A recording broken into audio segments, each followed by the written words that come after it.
Hi,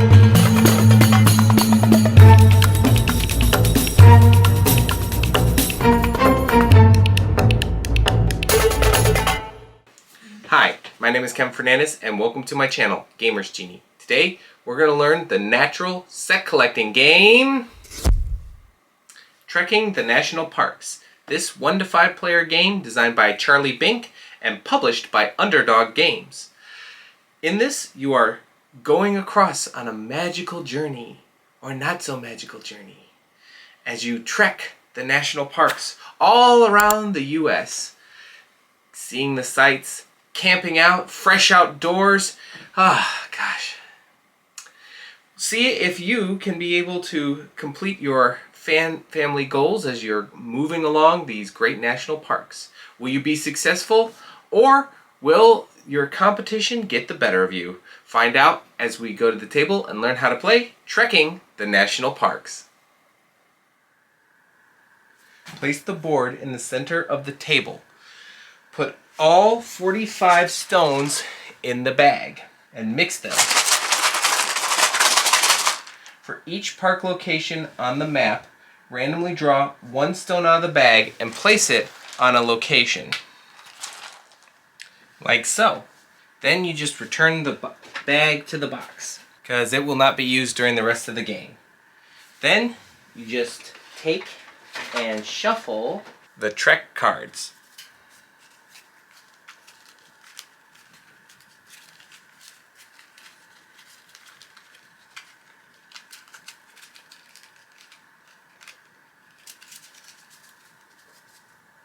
Like so, and place it face down near the board. It will be kind of a little off camera, and then you'll draw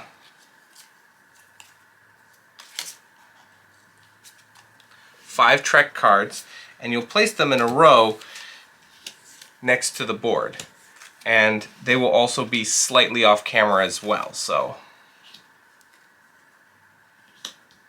like so. Don't forget to save room for the discard pile. I usually like to just do it right next to the deck. Then take the park cards, shuffle them, and we'll place them face down near the board. And then you take the top 3 cards and flip them face up.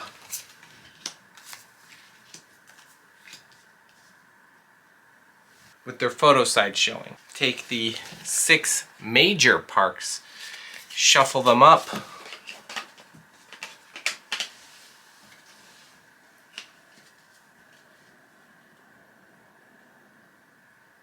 pick 3 of them and display these face up near the game board. We're going to put these up at the top. Unfortunately, they will not be in view, but we have Everglades, Yellowstone, and Denali. I hope I pronounced that right. And then we return the rest to the box, as they will not be used for the rest of the game. Give the Bear First Player token to the player who most recently visited a national park. They will go first. And then all you need to do is just give each player the following: 1 Trekker of their respective color placed on the start location on the board, 3 tents of the matching color, 2 Trek cards for each player, kept secret from all the other players, and 1 reference card each. Any remaining components that you still have can go back to the box. And that completes the setup. Players take turns in clockwise order. Each turn you must choose 2 actions from these 4 options. So the first one is you draw a Trek card from either the cards facing up or blindly from the stack. Next, you can explore a park, you can move, you can camp at a major park as well. You may choose 2 different actions or 2 of the same action. So you can draw 1 Trek card from the top of the deck or from the 5 cards on display, and you add it to your hand. I think I'll take this card and I'll add it to my hand. When you draw a face-up card, immediately replace it with a new card from the top of the deck. If the deck ever runs out, just reshuffle the discard pile to form a new deck. The hand size limit in trekking the national parks is 12. At the end of your turn, you can discard any extras if you end with that number of cards. To move, you can move your trekker one or more trails, that's the little white parts on the board, to a new location. But you need to follow these steps for the movement. So first, you have to announce it. I am going to move. And make sure you tell them where you're moving to. I am going to move from the starting location to the Mammoth Cave. Don't forget to play one or more trek cards when you do it, because the number on the trek card tells you how many spaces you can move. You have to move exactly equal to the number that's on your card. So, I may have said Mammoth Cave, but unfortunately, I can only move from Mammoth Cave from the start to Shenandoah, completely ignoring Mammoth Cave. And then, once you have done that, you have to move exactly equal to the number of cards you played. Once you have done that, you have to discard the card, you move your trekker to the new location. If there is a stone on the location that you did, you get to take it and collect it. Do not collect stones on locations you passed. So since we passed the Mammoth Cave, we don't get the stone. Sorry. You may use as many trek cards as you'd like when performing a single move action. However, you may not spend a value higher than the distance you are traveling. So if you're moving to some place that's 2 and you spend like 2 plus 3, you have to move that full 5. You can't move 1, 2. You have to just play the 2. You may not use a single trail more than once in a move action. You may not move through a location occupied by another player. They block the route. The start location is the exception. You may end your move on a location occupied by another player. This bumps the other player off that location and returns them to the start. So, let's say Jordan wanted to move 2. She moves 2, bumps me off, and I go back to the start.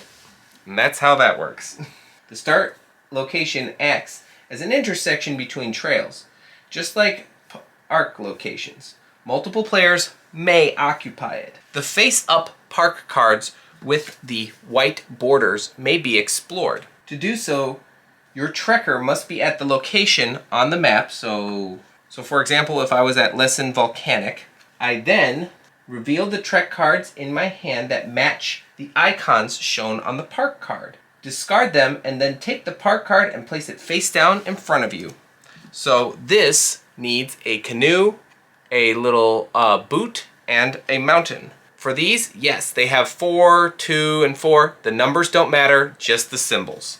I then discard them. I get to take this. I get to place it face down with the fun little facts about the park. After taking the park card from the display, replace it with a new one from the top of the deck. There should always be 3 face-up park cards available. A little note, the top card of the park deck will preview what the upcoming park will be. However, it's not available to explore until it is flipped over. Each game has 3 major parks. These have a red border around them. These work differently from other park cards. Players don't take major parks. Instead, players can camp at them by using their tent pieces. Doing so awards 5 victory points and also provides a special ability. Multiple players can camp at the same major park to earn its benefits. You may only camp at each major park once, though. To camp at a major park, your trekker must be at the location on the map. You reveal the trek cards that match the symbols on the park you wish to camp. Then you discard your trek cards and place one of your tents on the campsite. This will then unlock the power that's revealed like down here. And this one specifically says that you can, after you explore a park, you can draw 1 card from the top of the deck. There is a guide to what each of the major parks will give you when you camp there. And your tent will be there for the rest of the game. That activates the major parks ability, and I already talked about that. The end of the game can be triggered in 2 different ways. So first, all of the stones on the board could be collected. The second one is a player takes a 5th park card. The major parks do not count towards these. When either of these things happen, keep playing until every player has had an equal number of turns. Then the game ends. Use the park score pad to tally all victory points from park cards explored, from major parks that's been camped at, stones that have been collected, and 1 stone per victory point, and stone bonus points as well. The player who has collected the most stones of a color is awarded the most bonus points for that color. The player who has collected the second most stones of that color is awarded the second most bonus points for that color. If there's tie for most, all tied players receive the most bonus points. But the second most bonus points is not awarded. In the case if there is a tie for a second most, all tied players receive the second most bonus points. To make this happen, circle the bonus points that the players would receive on the score pad, as I have done in a previous game, and then calculate the subtotals in the space provided directly below on the score pad. For a 2-player game, which we will be playing, don't score the second most bonus for any stones. Finally, add up all of each player's points. The player with the most points is the winner. If there is a tie for most points, the player who has scored the most points from park cards and major parks is the winner. If there's also a tie, if this also creates a tie, the player who has collected the most stones wins. In the rare event that they are still tied in both of these ways, they just share the victory. That's all you need to know to play Trekking the National Parks. If you have any questions about this game, please put them in the comments below, and I'll get to them as soon as I possibly can. If you enjoyed this video, please give it a like, hit that subscribe button, and ring the notification bell to be notified for how to play videos just like this. And if you're a big fan of the channel as a whole, consider becoming a Patreon supporter on our Patreon page. You can support us for as little as $1 a month. I'd like to thank our current patrons. Your donations mean a lot to this channel and helps us do what we do. And if you are seeing this on Patreon, thank you very much. We really appreciate your support. Be on the lookout for our gameplay video on Trekking the National Parks. But until then, thanks for the views.